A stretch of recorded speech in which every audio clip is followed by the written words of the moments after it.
Growing old isn't always easy, but it doesn't have to be a burden. All of us will grow old someday. It's an inescapable fact, a reality no one can deny. When we're young, we see old age as something far off. We're busy with what's in front of us, our children, our work trips, small joys. We're strong, telling ourselves, as long as I work hard, everything will be fine. We rarely stop to ask ourselves, what will happen when I'm no longer as healthy as I am now? But then, one day, we notice our bodies slowing down. One morning, getting out of bed, our legs aren't as spry as they used to be. One afternoon, sitting quietly in a familiar room, a thought crosses our minds. How much longer can I live like this? Am I preparing enough to avoid becoming a burden? Those questions aren't pessimistic, they're natural. Deep down, everyone wants to live their later years peacefully, freely, without dependence. Everyone wants to decide for themselves where they live, what they do, and with whom they share their time. Everyone wants to know that even when old age comes, their self-worth doesn't diminish. I've met many people who say they're afraid of aging, not because it comes too slowly or too quickly, but because it brings a sense of loss. Loss of health, loss of role, loss of meaning. They fear becoming a burden. No one wants that. But those fears can be the beginning of a process of preparation that relies not just on money, but on how we see ourselves and our lives.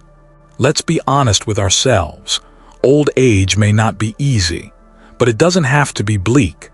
I've seen older people still finding joy in small things. A morning walk, cooking a good meal, calling a friend just to tell a funny story. They don't try to be anyone else. They just try to live fully with what they still can do.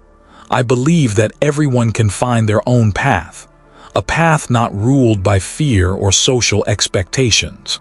A path built on 3 basic values: health, connection, and financial stability, to ensure that even if the body slows down, the heart and mind stay unbound. Some older folks have told me, I don't need much. I just need to know that when I wake up tomorrow morning, I can still do small things on my own. That's not an overly ambitious dream. It's a realistic one, something that keeps them feeling worthy and important. I've also heard friends say they're not afraid of dying, but they're afraid of losing the ability to decide for themselves. Afraid that one day, every decision, what to eat, where to sleep, what to wear, will no longer be theirs. I think that's very real. No one wants to see themselves slowly disappear from their own life. But there's one thing I'm sure of. Old age doesn't have to feel like a waiting game. It can be a new chapter, a chapter we can still write, still own, still enjoy.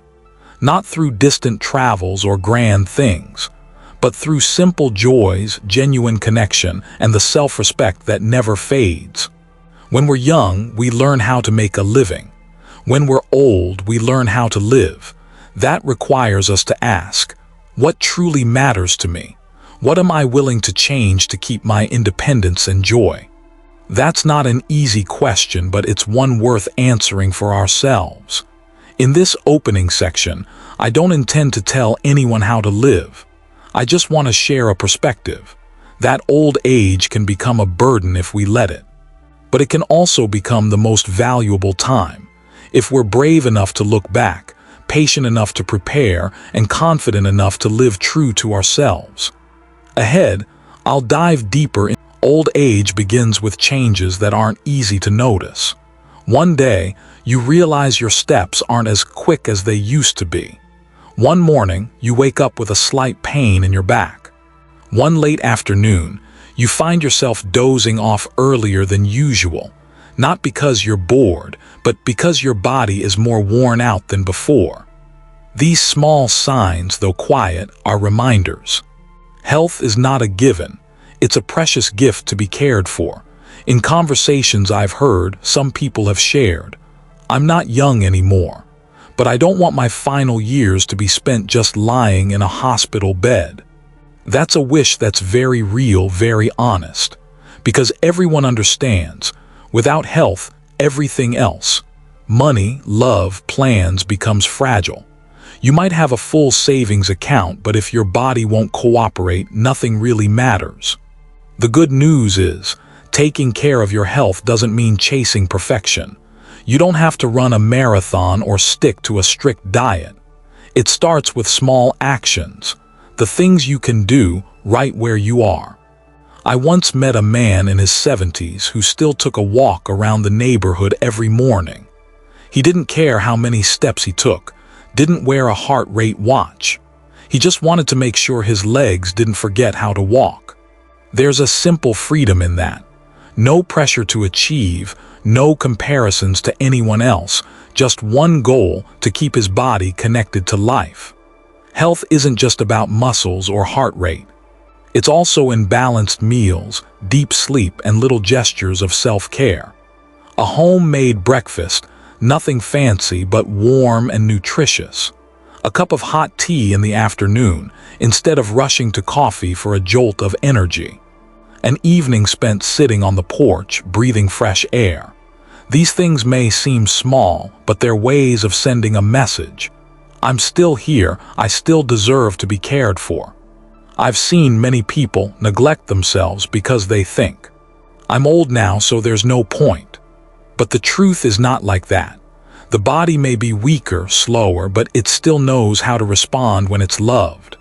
A sensible diet, more greens, less sugar, enough water, can ease many aches and much fatigue. A good night's sleep free from worry can brighten a whole gloomy day.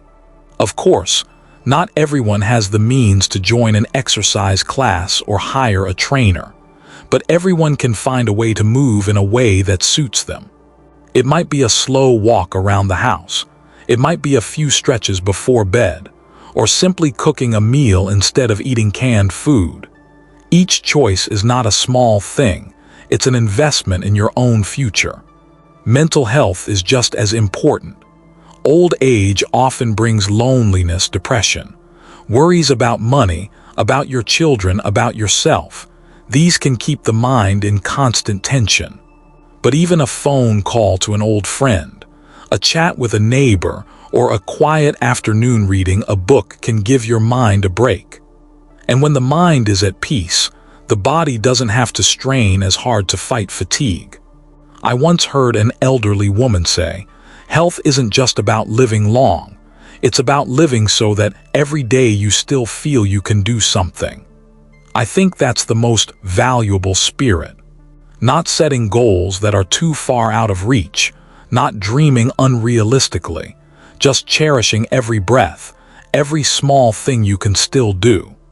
This doesn't mean you shouldn't see a doctor or skip taking medicine when you need it. Medical care is essential, but alongside that, there's another kind of care from yourself. No one knows your body better than you do. Pay attention to strange aches, persistent fatigue, unusual signals. Don't brush them off just because I'm old, it's normal. Normal doesn't mean it's not worth caring about. If you're living alone, taking care of your health can mean even more.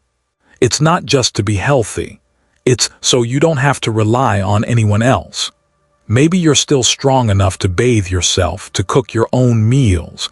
Maybe you can still go out to buy a few small things. These things, though small, bring the confidence. I'm still me. I can still make my own choices. I know there are days when nothing feels easy. The cold might make your joints ache more. Test results might make you anxious. But remember, you don't have to be perfect. You just have to not give up. You just have to keep believing that you're worth caring for. And if one day you feel like you need to rest, let yourself rest without guilt. Health is the foundation for everything else. For connection, for independence, for financial security. A body that's cared for doesn't just live longer, it lives more fully. A mind that's nourished doesn't just worry less. Old age doesn't just bring changes in health. It also exposes another essential need: connection. Whether introverted or extroverted, deep down, everyone needs conversation, sharing, and to be heard. Without relationships, old age can easily turn into long, silent days, solitary meals, and restless nights. On quiet afternoons, I've heard many people admit that what they fear most isn't illness, it's loneliness. When we're young, we're busy, work, children, travel. We don't pay much attention to the relationships around us. But in old age, time slows down, and we realize that a short conversation or a simple check-in can warm an entire day. Connection doesn't have to be loud. It doesn't need big groups of friends or crowded parties. Sometimes, it's just a friend to share morning tea with, a neighbor who stops by to say hello, or an old friend who still calls every week. Those relationships, though small, bring immense comfort. I once met an elderly man over 80 who said that every week he called an old friend. There was nothing big to discuss, just checking in, sharing a few stories. "I just want to make sure I'm still here," he said with a smile. And I think that's not a small thing. It's an affirmation that he's still alive, that someone still knows he's there, that someone still wants to hear his voice. Some people have lost a lifelong partner. That loss leaves a gap that's hard to fill. But that doesn't mean hope is gone. Connection doesn't only come from marriage or family. It can show up in unexpected places. A new friend at a book club, a neighbor who tends the garden with you, a small group exercising together every morning. In those relationships, we find not just joy but reassurance, that we don't have to go through the final years alone. I know some people think, "I'm too old, who would want to be friends with me?" But I believe that's not true. Age doesn't make us invisible. It just makes it clearer who really cares about us. A friend willing to listen, a neighbor who remembers your birthday, those aren't small things. They're the threads that help us keep faith in ourselves and in life. Connection isn't just socializing. It's part of mental health. When there's someone to share with, the mind feels less stressed, less burdened. When we can laugh with someone, the worries and fears ease a little. That's why so many studies show that people with friends, people with community, live healthier and happier lives. Not because they don't face challenges, but because they know they're not carrying it all alone. I've seen many older adults find new joy by joining community groups. A gardening group, where people share seeds and personal stories. A cooking class, where they learn new dishes and talk about family and kids. A book club, where everyone has the right to share their thoughts. In these places, no one is seen as too old to start again. Of course, sometimes finding connection isn't easy. Some people hesitate to open up because they fear rejection. Others have grown used to keeping to themselves, not wanting to bother anyone. But connection doesn't have to start with something big. It can begin with a greeting, a simple question. "How's your day?" From there, step by step, relationships can grow. For those with a partner still by their side, old age can be a time to strengthen that bond they built together. After decades of living together, maybe there aren't romantic dates anymore, but there are quiet evenings where they still understand each other. There may not be distant travels, but there are shared meals filled with memories. What matters isn't making love new, but keeping closeness alive, with a timely apology, a hand held tight, a listening ear that doesn't judge. For those who no longer have a partner, believe that you still deserve meaningful relationships. It could be a friend who shares your passion for baking, an old friend who never called but still remembers you with a handwritten letter, or someone new who listens without rushing to judge. Connection isn't about how many people are around you, but the quality of those relationships. I once heard someone say, "When I'm old, I just hope someone asks how I am, not just reminds me to take my pills."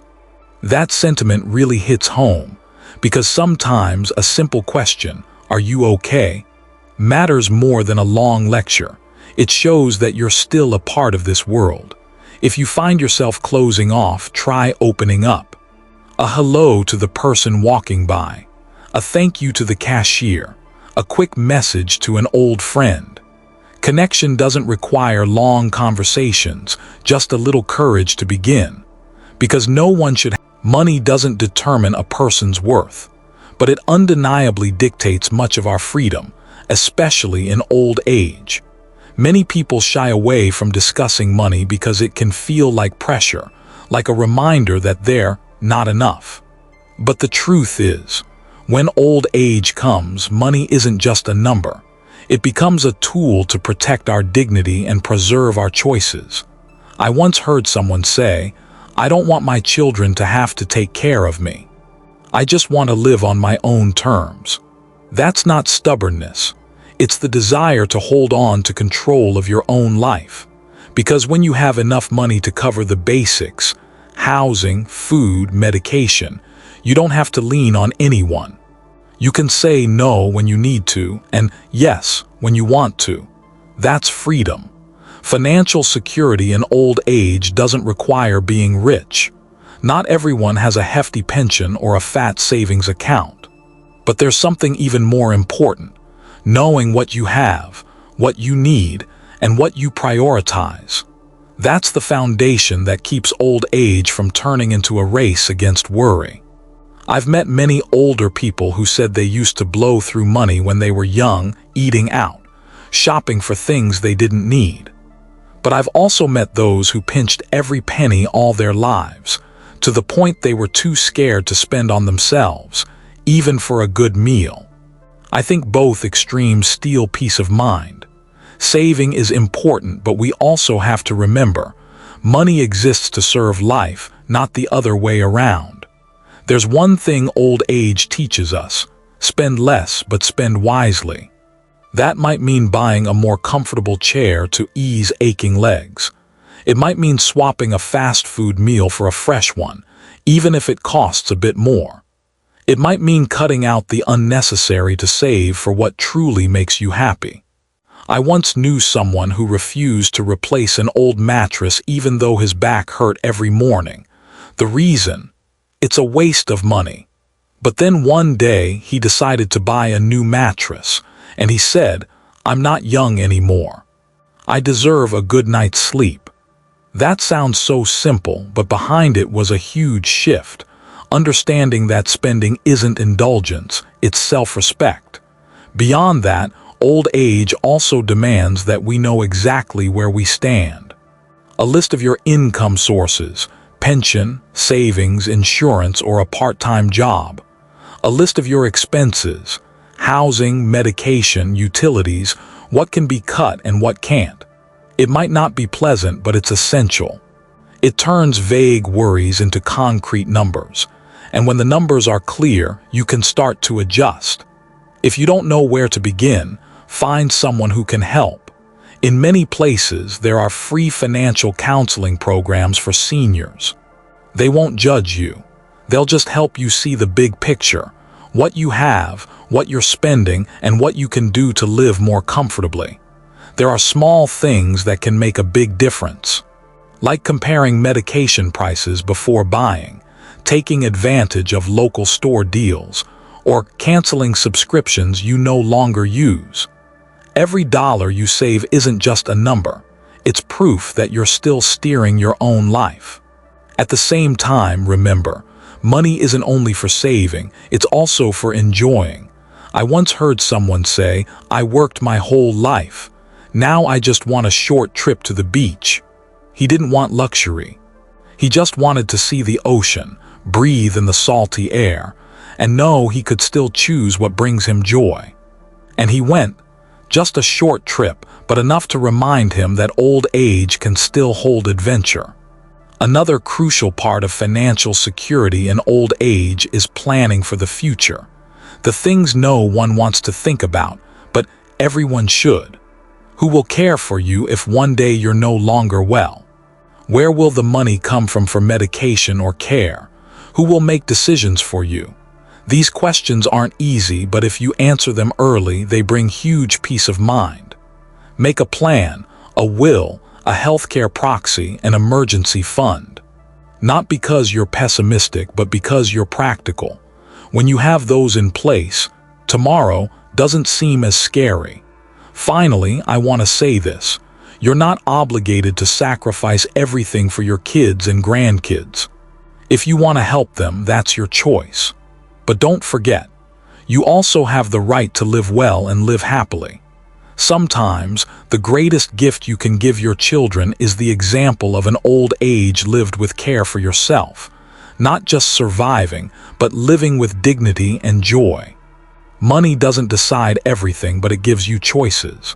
And in old age, those choices, no matter how small, are freedom. Don't let money become a source of fear.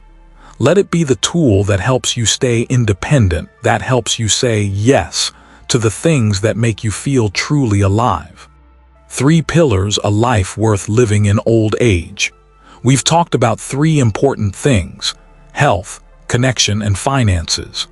These are inseparable, like 3 legs of a sturdy tripod that support an entire life in old age. Everyone has their own circumstances and story, but those 3 things, I believe, are things everyone needs. I know some people might say, it sounds easy, but it's hard to do. And that's true. Nobody says growing old is an easy journey. Sometimes, just getting up and walking for a few minutes can feel like a challenge. Sometimes, the worries about money or the weight of loneliness can be so heavy that you don't even feel like sharing with anyone. But what I want to remind you of here isn't some perfect formula. I just want to say, every small step, every choice you make can make a difference. Old age isn't a countdown. It's not about waiting for someone to come take care of you or letting life quietly pass you by. It can be a time to reflect, understand yourself better, and know what you truly want. It can be a morning walk in the cool park air. It can be cooking a simple but delicious meal by yourself.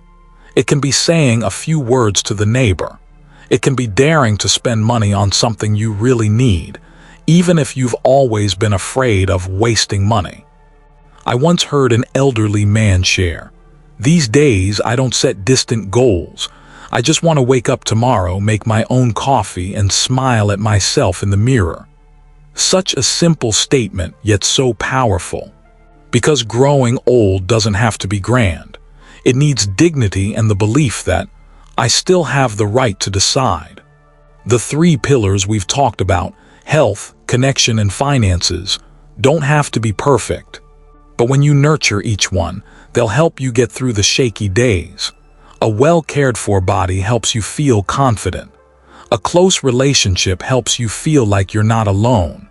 Enough money to get by means you don't have to beg for every penny. That's not a luxury. That's a basic right. I know there will be days you feel like you're falling behind. There will be times when you think, if only I'd started earlier. But remember, it's never too late. No matter how old you are, you can always take one small step. Check in on an old friend, spend an extra 5 minutes stretching, or sit down and go over your monthly expenses. Each small step, each conscious choice, is how you remind yourself that you're never past your prime. I've seen many older people feel guilty about spending money on themselves. They think, I should save this for my kids and grandkids. But old age isn't just about thinking of others. You deserve a bit of joy, a bit of comfort, a bit of luxury if it makes life feel a little brighter. A short trip, a good meal, an old hobby brought back. Don't see these as wasteful. They're how you remind yourself, I'm still me, I still matter. I'm not saying it's all easy. There are days when the sky feels gray and your spirits are low. There are days when the advice to do this, or do that, only makes you feel more distant. But if there's one thing I hope you take away from what I'm sharing, it's this. Old age doesn't take away your worth. It just brings into sharper focus what truly matters: freedom, peace of mind, and genuine connection. I believe that every person, no matter how many seasons of falling leaves they've seen, deserves not just to live long but to live meaningfully. And these three things, health, connection, and finances, aren't destinations. They're the road you walk day by day, step by step. If you feel like you're starting late, don't be discouraged. Start right where you are. Pick a healthy habit, call a friend, review your budget. Each little thing will build on the last, creating an old age that's not defined by fear or shame. When you look back, you might not remember all the big things you did, but you'll remember the peaceful mornings, the laughter with friends, and the times you stood up for yourself. That's what makes an old age not just safe, but something to be proud of. So, give yourself time. Don't rush to compare yourself to anyone else. Ask yourself, what can I do today to live better? And then, one step at a time,